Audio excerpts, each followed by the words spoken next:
Ding dong. Hello, everybody. I'm here again today to share something with you.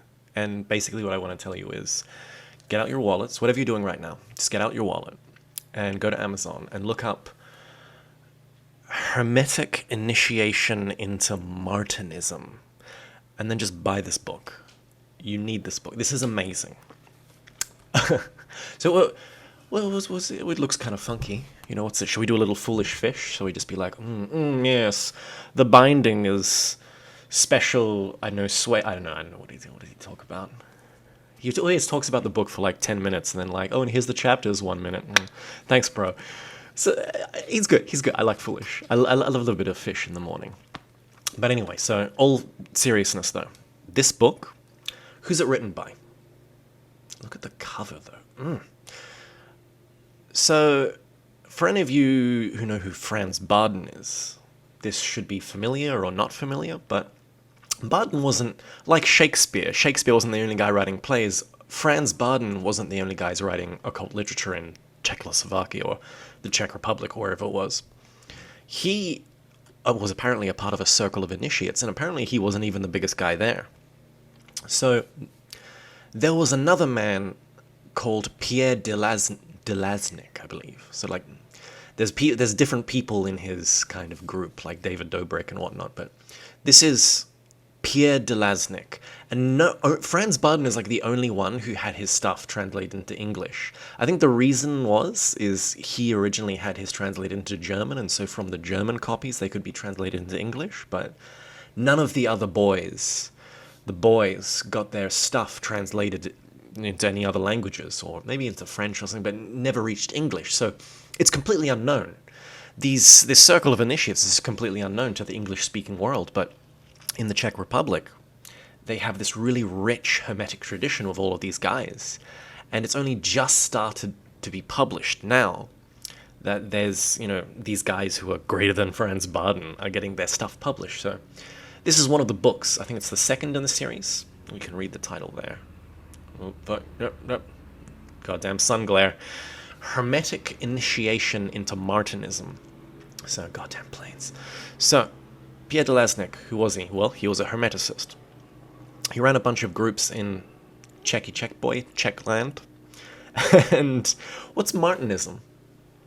So, this is something you may not know, but maybe I'll just put this down while I talk. So this is something you may not know, but there's this kind of trinity or quadrilogy, or you know how you got the Masons and they're kind of esoteric. Well, not really. They're just kind of a guy's club. The Masons, the essence of Freemasonry is a place where all men can meet on the level. But I'm not going to go into Freemasonry, but it's interesting. Freemasonry is just kind of used as like a kindergarten for all types of people, all different societies to like poach their members from. One of the best, I'm going off on a tangent here, I know. One of the best examples of this is like in the 16th, 1700s, the literal Bavarian Illuminati used the Freemasons to like poach and take their membership from, but also one of the very first Rosicrucian schools, the Order of the Golden Rosy Cross in Germany, or the Golden Rosicrucians, or whatever they're called. And they hated each other. So it's like the Black Lodge and the White Lodge just poaching from the same place. But you have Freemasonry, and then above that you've got some more esoteric things. You've got the Rosicrucians with all of their systems and degrees. You've got more esoteric forms of Masonry, like Egyptian Masonry, which then spirals off into Mizraim and Memphis and Mizraim and all of that stuff. And then you've got pseudo kind of Gnostic things, like the Gnostic Church and whatnot. You've got a whole bunch of really offbeat, offshoot Masonic degrees with like the Order of the African Architects and all of these weird lodge names. Some that are more Templar-based, some that are more magic-based, some that are alchemical-based, some that are more focused on Kabbalah. Some that are completely different in and of themselves, that are just pure kind of Christian degrees, like the Swedish Rite is completely different from any others. But anyway, I'm going off topic. Martinism is another one of these schools that arose, kind of a para-Masonic school. And it's started with a guy called Martinez Pasquale, who is a very interesting character. They don't really have a picture of him, or they have his handwriting, but or like they have his signature in multiple places, but they're all the signatures are different. So, which is interesting because that's the same thing with Shakespeare, and there's that conspiracy that Shakespeare was like, and the Francis Bacon, who was also connected to Saint Germain, who was immortal, and blah blah blah. And it's like, is that a calling card of immortals?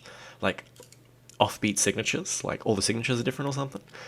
But nonetheless, so there was Martinez Pasquale, and he had two main students that actually went and did stuff, or maybe he had other students who attained, but the two main ones who actually started their own orders, or one was what is it? I forgot his first name, like Jean-Baptiste Willemors, or I need to say it with a French accent, but some French guy, right? And he took Martinez Pasquale's stuff and kind of grafted it onto Freemasonry. So there's like, if you've heard of the ancient and accepted Scottish Rite in Masonry, that's something completely different, but there's something that's very similar name called the rectified Scottish Rite. Is it called the Scottish Rite, or is it just called the rectified Rite? I mean, I haven't looked this up in ages. So that is apparently Martinesque stuff. Because his system was called like Elua's Cohen's, but it's all about this reintegration with man. The reintegration of God with man. We are fallen. Obviously, that's the understanding in the West. Goddamn birds. Hope that's not too distracting. Anyway, we are fallen. We are fallen beings. And the path isn't just about regeneration. It's also about reconciliation and reintegration. God is merely a state of consciousness that we ourselves strive towards.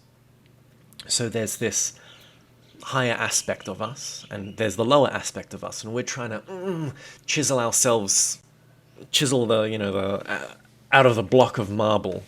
We're trying to make something that can then reach up. Like on the top of the Sistine Chapel, you see that image of Adam and God, and God is reaching down. God is reaching down, but Adam is also making effort and like reaching up.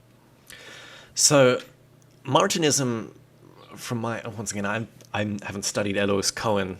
I'm very tangentially, I'm not a member of any of their orders, but it seems to be that there's some kind of ceremonial magic component, using astrological coordinates and whatnot. Lots of ceremony in there. And so that was one student took that and kind of made it into a Masonic rite, and the other student, who also had the name Martin in his name, which was Louis Saint-Claude de Martin, or something like that. That guy is usually who people think of when you say Martinism. So that guy became more of a mystic, and he cut off a lot of the ritual practices, and he wrote like some books called like the Red Book and some other books. He always did it under the name of the unknown philosopher, like he didn't want to be known. So nowadays, I think his books you can just get him with his name on, but I think the best intro book apparently is like Arthur Edward Waite's biography on him I think it's called The Biography of an Unknown Philosopher or something, or The Unknown Philosopher by Arthur Edward Waite. It's on his life and on his kind of philosophy, his mysticism, his cosmology, his practice and whatnot. But that he was more of a mystic, so you get in the chamber of reflection and you meditate and you go inwards, you go into the heart, you follow the via cardia, the path of the heart. That was what he was more moving towards, and so there's these kind of two branches of Martinism, but nowadays they're kind of reconciled. If you join a Martinist school, there'll be the ceremonial component, but there's also the component that you yourself have to do. And this is what this book is about. So it's got a fantastic look. I'm always like, this is a good book to just be like, yes, I'm an esotericist, and you just pull it out of your like bookshelf, like, yes. Like, it looks magical. It's got like the magic square in it and stuff like that. Yod Hevache. It's got the Martinist symbol. They much like the Theosophical Society, they use the six-sided star, and it's encaved. Look at all that golden gilding. It's beautiful. Anyway, so what does he talk about in the book? He talks about awakening. He talks about initiation, and really the change in the consciousness that has to happen for those things to be real. Because we don't want to just, I don't know. I'll throw some shade. I don't want to just be like, join a morgue and be like, yeah, and then get your initiation in the mail or something. But like, you want something to be real. You want it to be true. You want yourself to change. There needs to be some kind of result. not just like a piece of paper that says, congratulations, you're an initiate of the 10th degree or whatever. We want something real, a real transformation. And so he outlines very beautifully. I was very impressed with this book. This is like, from a beginner to even someone advanced can read this book and get something from it. He's talking about, beautifully talking about initiation and awakening as this extension of the consciousness, as then working towards a state of super consciousness.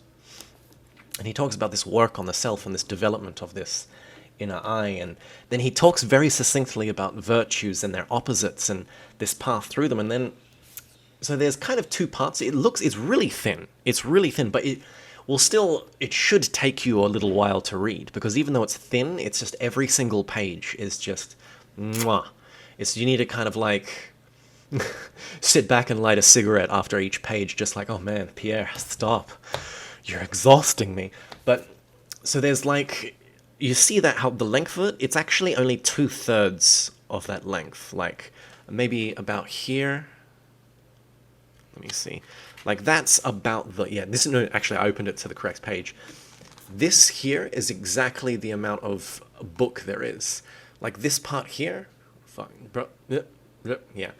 All of this here is just kind of attachments, addendums, like flavor, history, pictures of Pierre de Lasnik. Let me see if I can get a little, you see, oh, that's not, they've got lots of pictures in here. Is that Pierre? No, that's Papoose. Where are these pictures? Oh, that's Louis Claude Saint Martin and like the crest. It's really cool. They go through I think it's the Martinist lineage in Czechoslovakia.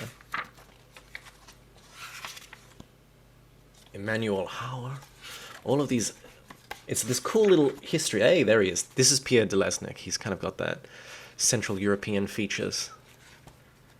There's his coat of arms. They also put the coat of arms in. It's really cool. But yeah, there's also all this photo attachment, all these kind of things in Alchemist Workshop. Yeah, there's the little, they have a little temple here and little study group. It's a cool history, like right at the end there. Fuck, there's the camera.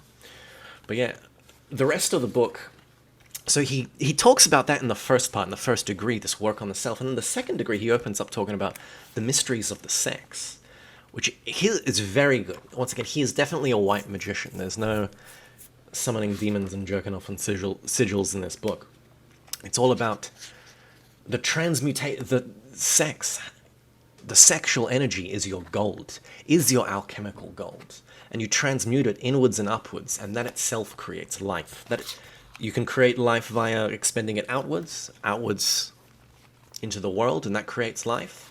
Or you can transmute it inwards and upwards into yourself, and that in and of itself has an effect. That creates something within you, that changes you. I think in one point, he said something really interesting that I'd never heard any other author say. He said, when you transmute your sexual energies like this, it permeates your aura, and it changes your aura, and it has effects on people around you. And he said even it can have effects on animals. So if you have like a dog that's a beast that's been abused and it's kind of like a rabid dog, if it spends enough time around someone who transmutes their energies, it actually changes the attitude of the animal. The animal itself becomes calmer and pure and kind of calms down. I'm like, oh, that's very interesting. That's very, because I've seen that myself in life. So you can take a dog that's a complete spaz, and if you give it to the right person, or I've seen it in certain households, and it changes completely. I'm like, oh, that's very, because there's also this other thing about, meditating with a master in the room or being with certain initiates has an effect on you. It's almost like normal people are cups that are empty, whereas initiates are cups that are overflow. Not only do they fill themselves up, but they overflow and begin to feed people around them.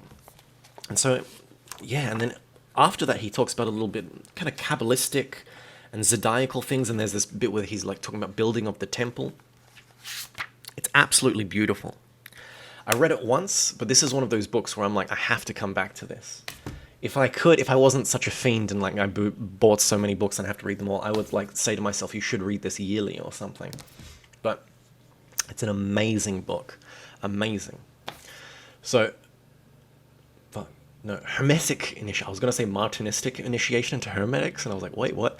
Anyway, Hermetic Initiation into Martinism by Pierre de Lasnik. I think there's the website Check Hermetic, so you can just go there and buy it off them, or you can buy it off Amazon. Either or, get this book. It'll build, even if you don't know where to start, even if you're more of a ritual magic, or even if you're doing alchemy. This book, in and of itself, is like a magical spell that helps awaken you. This book builds your foundation. The foundation in you builds up, and if you have proper foundation, you have proper orientation.